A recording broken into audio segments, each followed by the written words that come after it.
Hello and welcome to the Horticulturalists.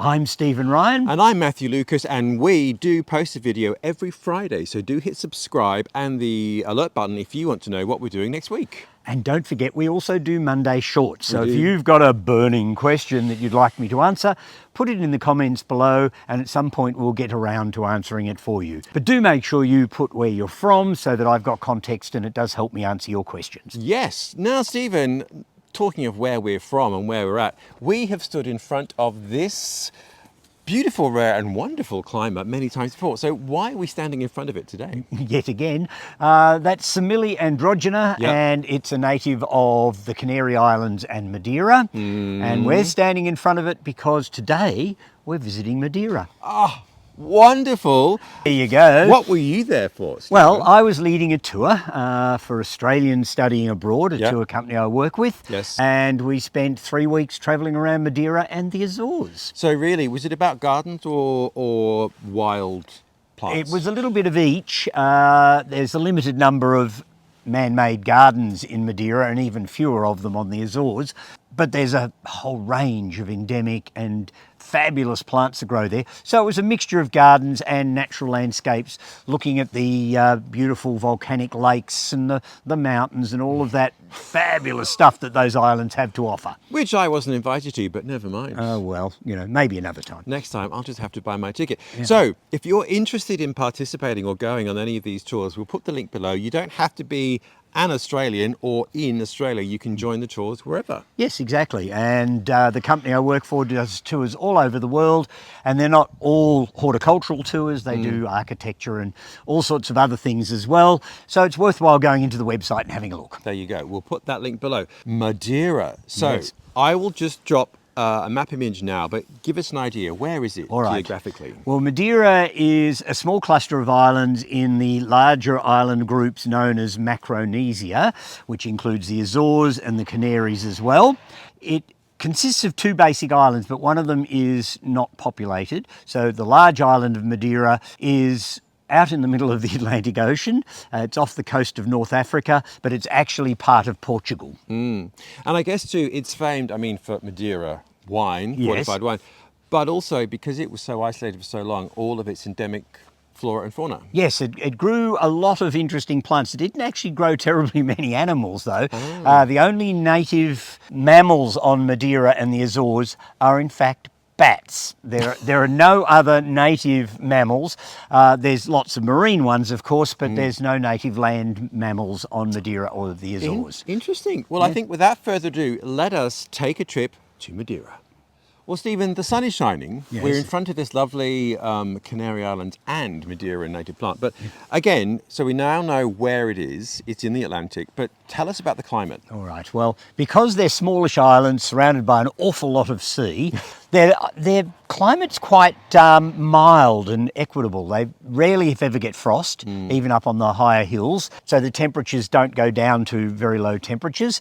They also don't go particularly high either. So I know when we were there, it was in their sort of spring, late spring, and the morning temperatures, you get up in the morning and they were normally around about 8 to 10 degrees. Centigrade.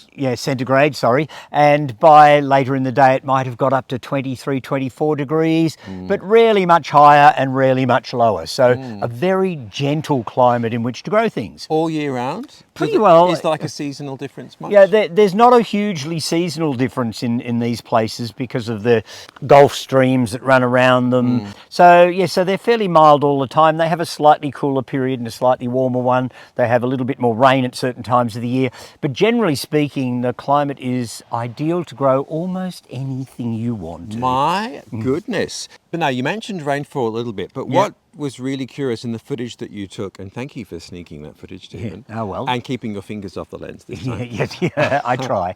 So describe these sort of odd canal things that we're looking at. Yes. Now, Madeira has a slightly moister side of the island and a much drier side of the island. Yeah. But it's the drier side of the island where most of the habitation is. And Most of the moisture that's collected on Madeira is actually mists, the clouds that close in off the ocean and settle on the tops of the mountains. And they have laurel forests and erica forests up there.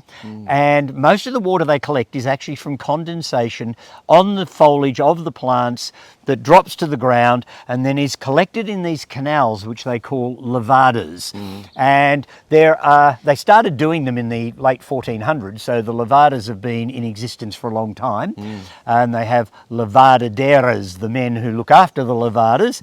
And there's hundreds and hundreds of kilometres of them, and they tend to follow the contours around the mountains, collecting that water that comes down in mist and running it down into the areas where the population need it for irrigating their crops, of course, and also for drinking water in the towns and cities.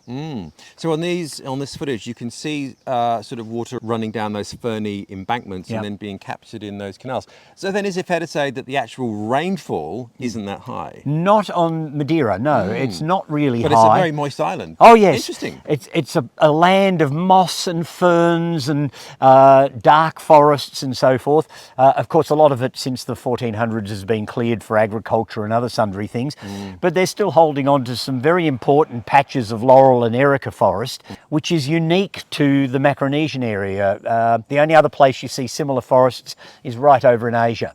So the glaciations of the ice ages and things wiped it out in between, and so laurel forests are way over there and way over there. How interesting. So looking at all this footage, it just looks idyllic and covered in green beauty. Oh, it is. It's absolutely fabulous. But of course, humans have been in existence on Madeira since the 1400s. And of course, they've brought a lot of things with them, which includes animals that have gone feral. Rats, and pigs. Yeah, all that stuff. Usual beasts. And of course, plants as well, because the climate is so good there for growing things that any number of exotic plants from all sorts of weird spots around the world have found their niche in the environment there, and in some cases have become a nightmare. And of course, there's not the money or the labour to actually manage it to any great extent. So there's some experimenting going on about how to manage these invasive species a bit, but it's a little sad because you can travel around in some parts of the island and it all looks green and lovely, but it's actually full of Australian pittosporum, eucalypts, acacias, and one of the biggest pests in Madeira would seem to be the orange-flowered ginger, Horticultural gardneri. Really? And there are, I would have said, hundreds of acres of the damn thing, and it's taken off across the mountainsides. It's all over the place. It must be fantastic when it's in flower, but it grows so densely it just swamps out the native vegetation completely. So, isn't it odd what things go? I mean, the last thing I would have thought of was a ginger going feral. Yeah, that well, it would have that capacity to Oh, dominate. it is just amazing. And of course, because it grows from rhizomes, even if you dig it out, you've got to then kill the rhizomes, because if you just lie them around somewhere, they'll take root again. So it's a nightmare, and I don't know how they'll ever get on top of it. But now I guess Australia is too. I mean, where isn't the land of the invasive species? Yeah. But there's an interesting role reversal in terms of a Madeiran species that's gone feral here. So what's that? Yes, exactly. One of their most important plants in, well, in fact, all of Micronesia is the giant tree ericas.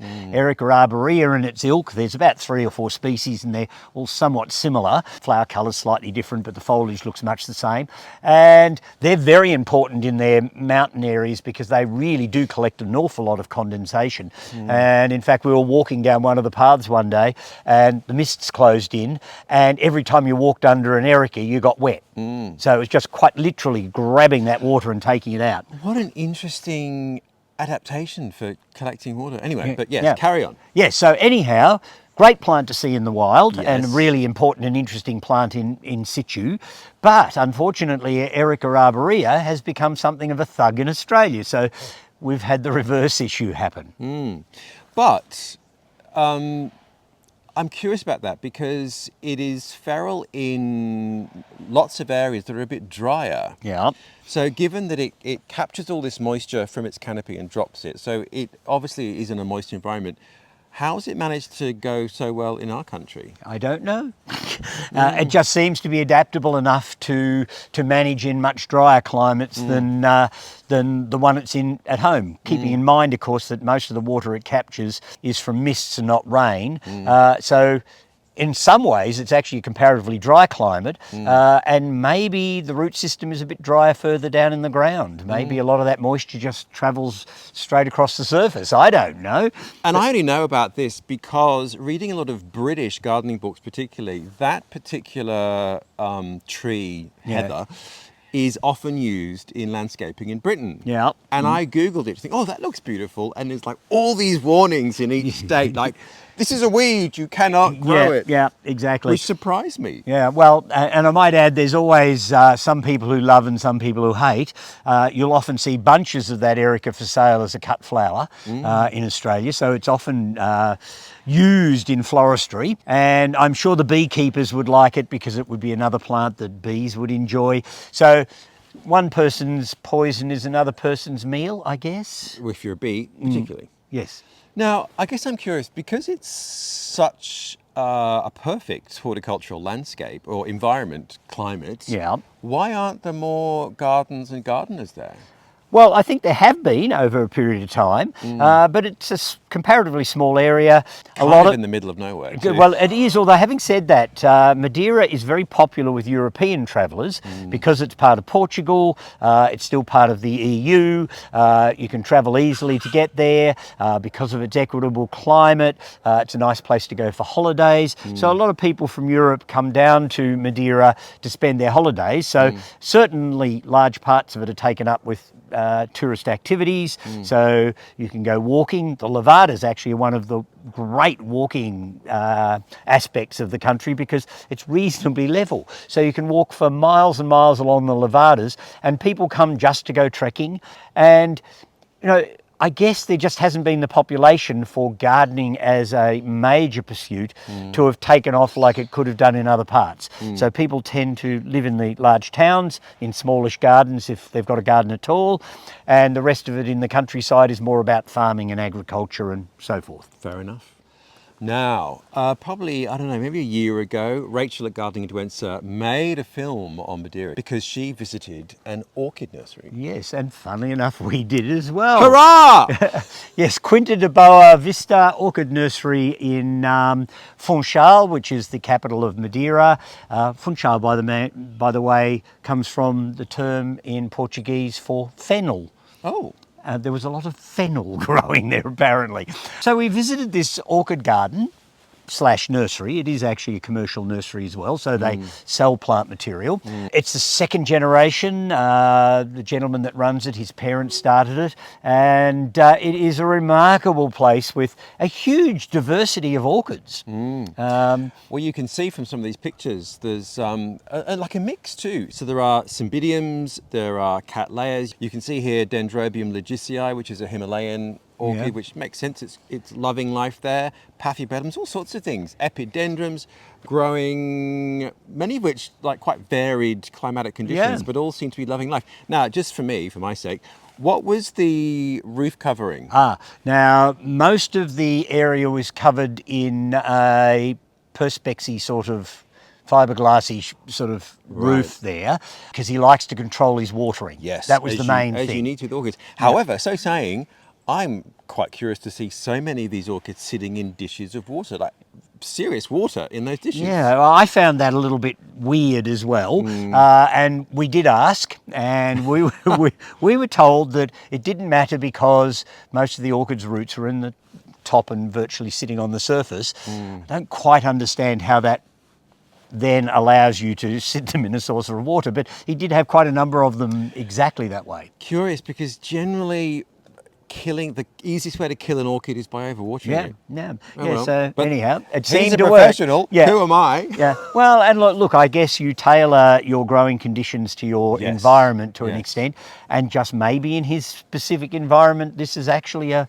perfectly practical thing to do that we wouldn't do because we'd kill all our orchids. We would. Well, I've killed many. Yes. Another thing that I have never seen in bloom is this amazing vine. Oh, yes. Yes, it was, for me, it was one of the, I mean, the orchids were gorgeous and I certainly wouldn't demean them at all. Nor should you, Stephen, No, right? nor should I. But his jade vine, which is a native of the Philippines, was just magnificent. It was in full bloom, looking at its absolute best, and the most amazing shade of emeraldy jade coloured flower I've ever seen in my life. There were literally hundreds and hundreds of flowers on it, and it's just a shame there weren't any pollinating bats around to deal with it, because that's what pollinates the jade vine. Does it? Yeah. I must say I'm quite curious that it seems to be thriving so well there, because it's like a cool, temperate environment that doesn't get too hot. Yeah. And that is like a serious tropical vine. Oh, I yeah. tried to grow it in Melbourne once. I will try it again. I think our winters are just too cold. Yeah, no, it seems to be flourishing there, and in fact he had quite a number of other, what I would call seriously tropical vines growing along the rafters of his shade houses and what have you, and it was just remarkable, and the jade vine was just beautiful. Vine envy followed by orchid envy. Yes, exactly. Well, Stephen, we're in front of yet another Madeiran local. Yes, Which the, is? the Daucus decipiens, as it's now called, and goes under various names like tree angelica. My favourite actually is parsnip palm. I love that common name. I don't think anybody in Australia use it. Palm. No, you couldn't call that a palm here. And actually, you've also been a bit nibbled by the possums. Yes, the possum's enjoying it. And in fact, in Madeira, it's often used to feed livestock. So they throw it to the cows and the goats and things like that as a feed. And that is one of the things about travel that really gets me, is to go and see things like this growing in their natural habitat. You find out interesting things about how they grow, what they grow with, you know, what sort of soil types they're in, how much light they get. I mean, there's a whole range of things that you can find out about these plants that you may or may not have actually known before. So I love seeing endemic plants in their natural habitat. And perhaps the most, well, this is, I guess, quite famous, but in terms of horticulture and gardens and perennial beds, what do you think the most famous Madeiran local is? Well, I'd say it's a toss-up, but certainly something that many people are familiar with is in fact Geranium maderense, the giant geranium that comes from Madeira. Now, it's very threatened in the wild. It's almost extinct. Is it? Yes, it's just Why? almost disappeared. I think clearing and other things have done it. We saw a few plants in flower while we were there. I have to say, though, I'm not convinced that any of the plants I saw were truly wild. They were almost always on the verge of cultivated and lived in areas. But we did see some maderense in flower, which was highly exciting. Tended to grow in open sunny spots but in moist soil, and of course it's monocarpic, so once it flowers it dies and throws its seeds all over the place and starts again. But I have to say, probably as famous would of course be Pride of Madeira, the Echiums. They've got 2 or 3 species that come from Madeira, and the Echium candicans, the really dark blue one, is in fact their national flower. I suppose you can't really call it national, seeing as they're part of Portugal, but anyhow, the Madeiran flower. Yeah, and of course Echiums do so well in Australia. They So do. again, it's like almost they've got a Mediterranean adaptation. Despite all of this, it's not high rainfall but high moisture, but they still have that capacity to survive in a more Mediterranean climate, because a lot of Echiums do incredibly well. I grew up in Fremantle in Perth in Western Australia, classic Mediterranean climate. You are muddling things just a tiny bit here, Matthew. Of course I am, Stephen. Because most of the ones that we're growing here, apart from Echium candicans, which is Madeiran, most of them are Canary Island species, and it's much drier. Right. Yeah. This is why you're the horticulturalist. And I'm so not. the Canaries is really the epicentre of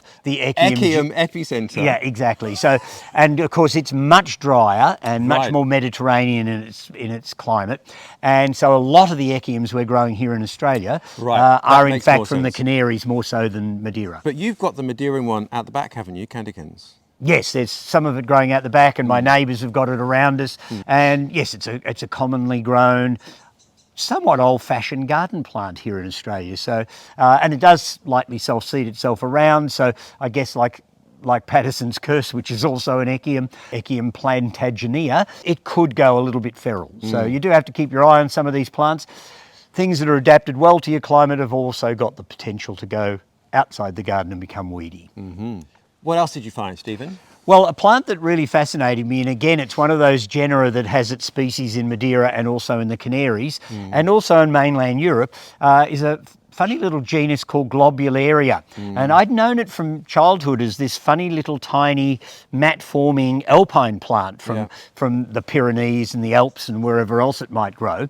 But of course, on a lot of the islands where there's no pressure from predators, beasts. then some plants start to get bigger and bigger and bigger. And we were walking along one of the paths, enjoying the day, when I came across a shrub about a metre and a half tall, with little pale blue flowers on it. And it suddenly dawned on me I was looking at a shrubby Globularia. So they've grown much bigger in Madeira and the Canaries, and the one we saw was one called salicina. It was a charming shrub, and it looked to me like it would make a perfectly good garden shrub.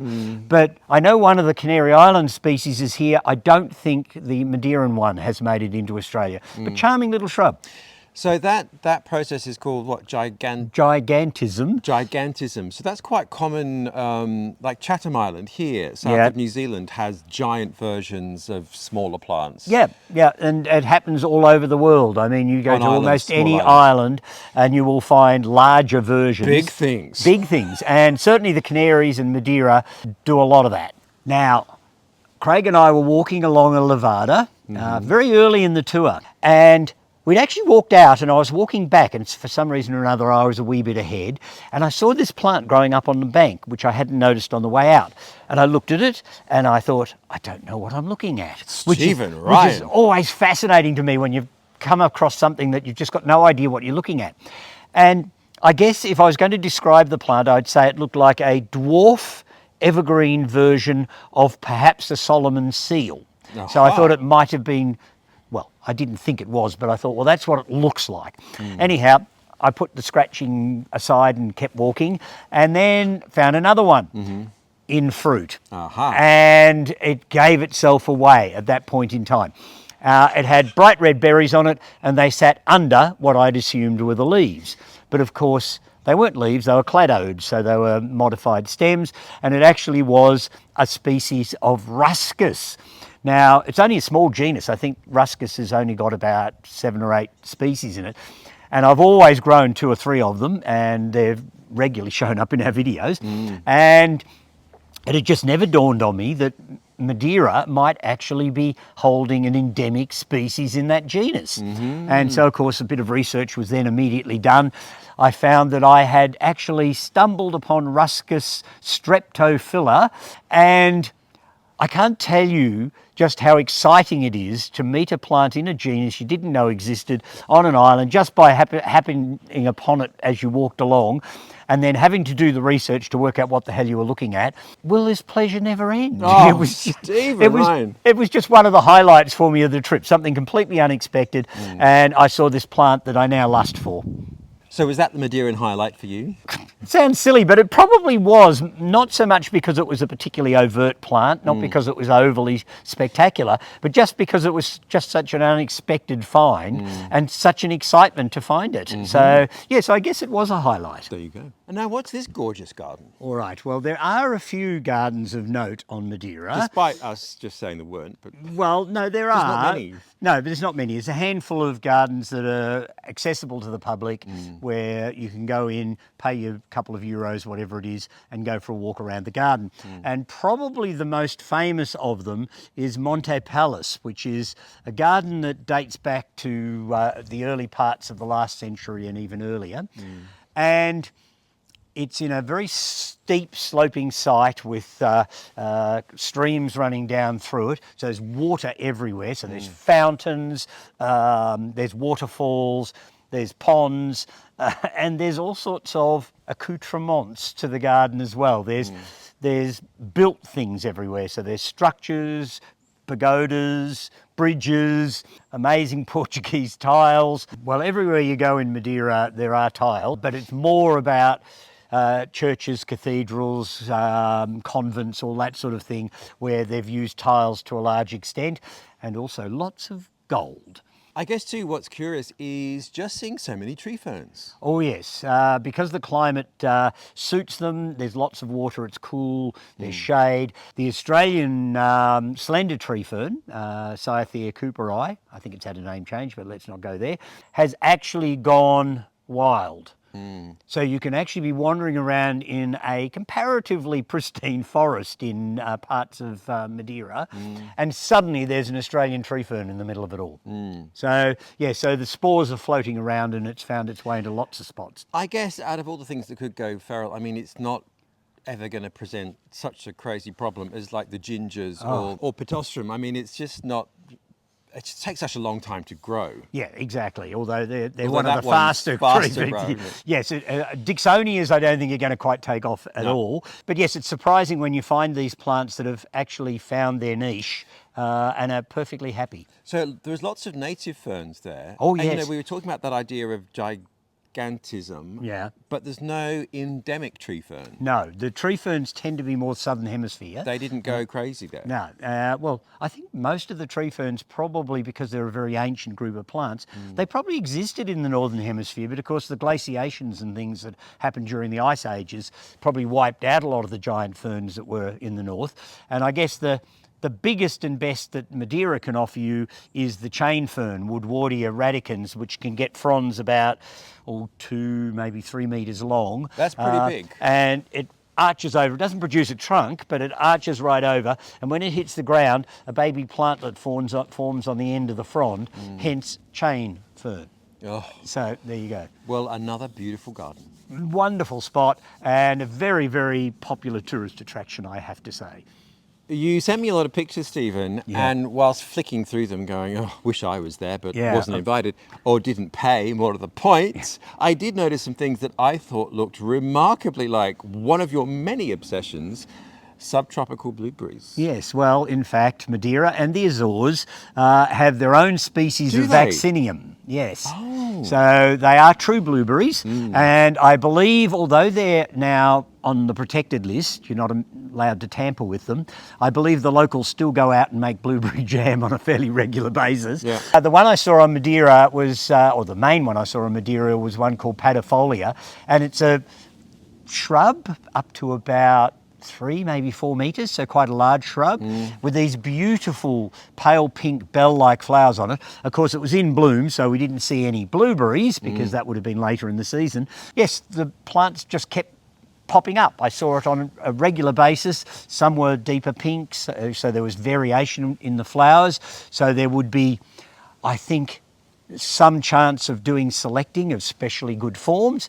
One assumes that you could also select larger fruited forms, so you could even find a commercially viable blueberry from the native Madeiran one. So you went down the rabbit hole of blueberries. You're planning out this entire horticultural experiment. Yeah, yes. Is it here? Are they here? Not as far as I know. And they probably will never come in here because they're related to something that's now an important financial agricultural crop in Australia. If you want to bring in something like a new Vaccinium, not only would it have to go through the normal 3 months quarantine and checked for pests and diseases and things, it would also have to be virus indexed to make sure you weren't bringing in some nasty virus that could get out into the commercial blueberry fields, and that's a very expensive process as well. So really, at the end of the day, you probably are not going to ever make your money back if you went through that process of trying to get one of these plants in. And that's assuming, of course, that they'd even let you in the first place. They may well say, no, you can't have it. So that's one of the things, I guess, about our country too, and these visits for you, is that a lot of these things, if they're not here, it is highly unlikely they ever will be. Oh yeah, it's got to the point now with our quarantining, and rightly so in lots of ways, that it's very, very stringent about what they'll allow you to do and not do. And in fact, one day we should do a video with a quarantine station and learn all about it. Funny perhaps. you mentioned that, Stephen, because I think we're planning one. Yes, we are in fact planning one. Because it is, I mean, it's quite specific to us, but obviously also each country has its own biodiversity laws and importation laws, and some have none. Yeah. I mean, Britain, I don't think, has any laws about the importation of I think they're starting to wonder whether they shouldn't have. Bit late now, that horse is bolted. Yeah, well, it would seem to have. And I think the gardens you are in France, those collectors' gardens as well, there's no EU restriction about bringing plant into the EU at this point. Yeah, at this point. And For better or for worse? well, for worse in some cases, because of Yeah. course you've now got issues in Europe and Britain with sudden oak death, ash dieback. There's all sorts of bizarre fungal diseases that have found their way in, obviously with plant material from other parts of the world, that have got a hold and are causing all sorts of grief. And the great Australian eucalypt that's gone mad in many continents. Oh yes, yes, including Madeira. There's lots of Eucalyptus globulus growing over the hillsides, and Madeira, believe it or not, now has issues with bushfires. Because of the eucalypt. Because of the It's eucalypts. very flammable. Yes, and of course our acacias are also there, as is Pittosporum undulatum, the sweet pittosporum, which again is another one of those plants that's gone absolutely feral over there. It was imported to grow around the edges of their citrus groves to protect the citrus from the salt air and the wind, and it's just gone completely nuts, but the beekeepers love it. Well, it is a beautiful fragrance, but that's not enough. No, no, no, the plant should not be there. But talking of weird fungus, the last thing that we're going to look at is a weird fungus. Yes, I was doing my research, as I do, about different plants and what I was likely to see.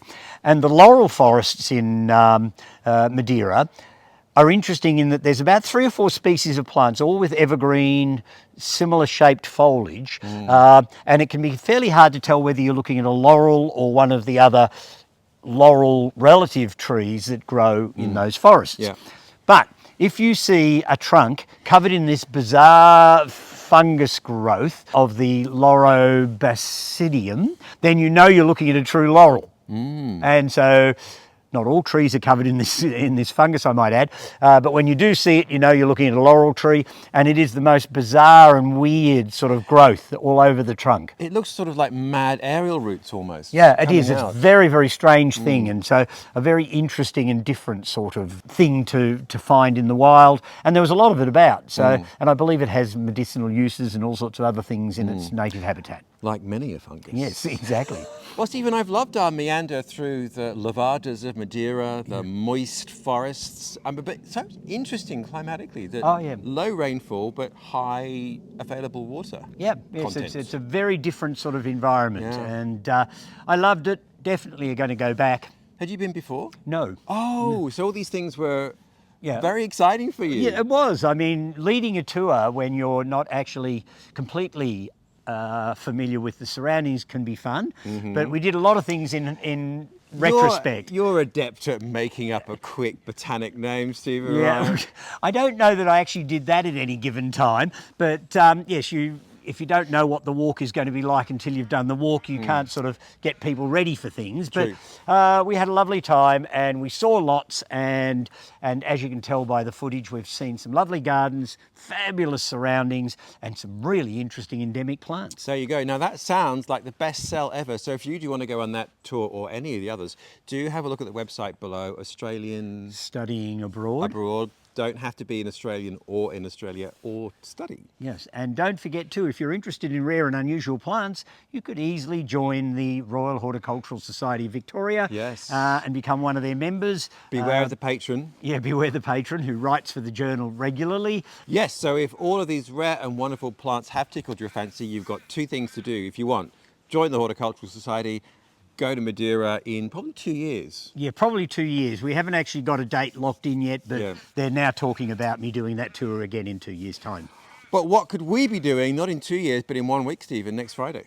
We could be going somewhere else. We could, or we could be just here once again in your garden. But if you want to know what we're doing, do hit subscribe. And don't forget to press the alert button, and don't forget our Monday shorts. So if you've got a question you'd like me to answer, put it in the comments below, tell me where you come from, and we'll answer it for you in due course. We will indeed, but until then, we look forward to seeing you next week. Bye all.